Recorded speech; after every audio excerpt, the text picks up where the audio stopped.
everybody. I'm Erica Villanueva. Very nice to meet you all. It's super cool to be in TED with you guys. I am from El Paso, Texas. I was originally born and raised here for most of my life. Although I've traveled, I've had the opportunity to go to France. I've lived in Saudi Arabia for about 10 years, on and off with my parents. I also lived in Alabama and in California. And in that, I watched my mom, who's also an educator, grow and become the best version of her professional self that she could be. So it was that really inspired me to become a teacher. That, along with the fact that my kids are my driving force, I really wanted to be a part of their lives as much as I could while contributing to my household in the best way that I could. And education and being an educator allowed that. My professional goals as a teacher are always to create an environment for my students to learn, to feel that that comfort that one would feel in a very good learning environment. I find it very rewarding when I see my students grow and when we have that rapport with each other, that we can correct each other in a way that helps them to be better people and better students. I do believe in the past 3 years that I have been teaching, I have worked with the special education population in a resource English setting.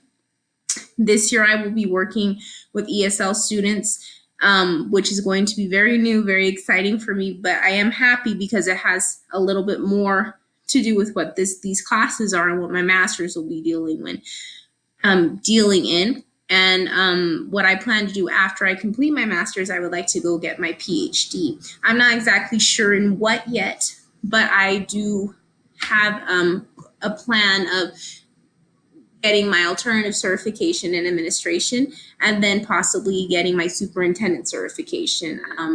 I really love the idea of advocating for change in the school system. I'm not a huge proponent of standardized testing. As you can imagine, I work in special education populations, and just with what we've read, it's hard for me to buy into the system of the way that we score these kids and the way that we kind of set them up to believe that they don't have much to offer, when in reality, they are of different intelligences.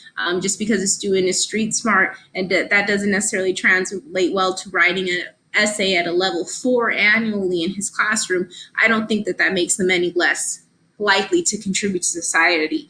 Although literacy is important, although a person should be able to articulate and express themselves in written form, I don't know that we're correctly telling students that can't do that they still have a very important role to play in our bigger society. And ultimately, I always think that should be the goal of school, not standardized testing scores, although I understand that drives funding. So I would like to be able to create and advocate for change in that realm, although I know that is a little bit naive because of what the schooling system is.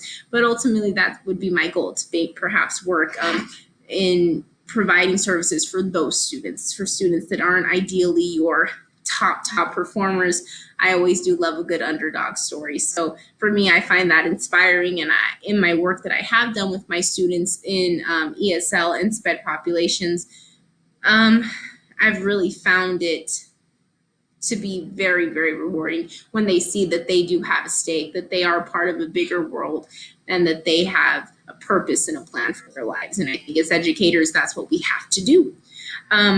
What I do know about educational research, from what I've seen, I know that a lot of the times it has to do with ethnographic evidence, like the professor showed in her video, where she actually traveled to Peru and she studied with groups of students, and she saw how the language and the acquisition of language was affected in those classrooms.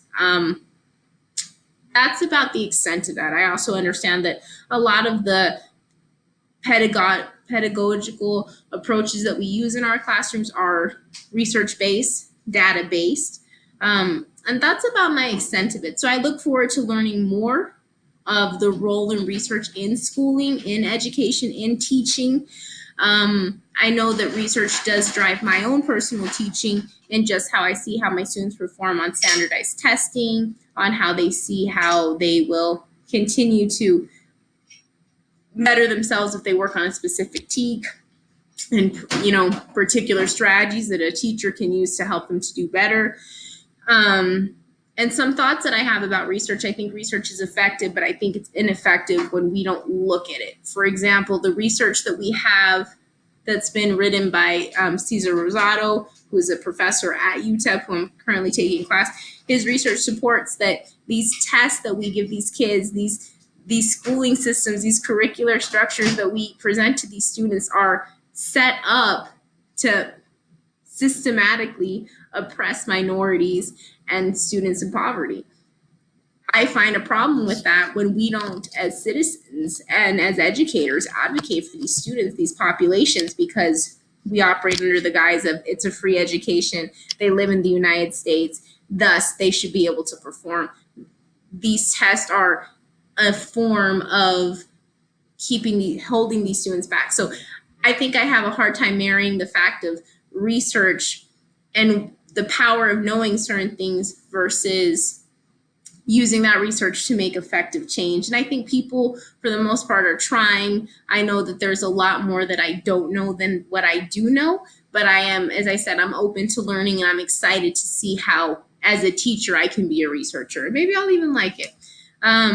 Another thing that I would like you guys to know about me, I'm really looking forward to it. I'm a little bit of an intense person sometimes. I have a lot of energy. But I'm really looking forward. I love to learn. I love school. I consider it such a blessing to be able to be pursuing my master's degree right now. It was always a dream of mine.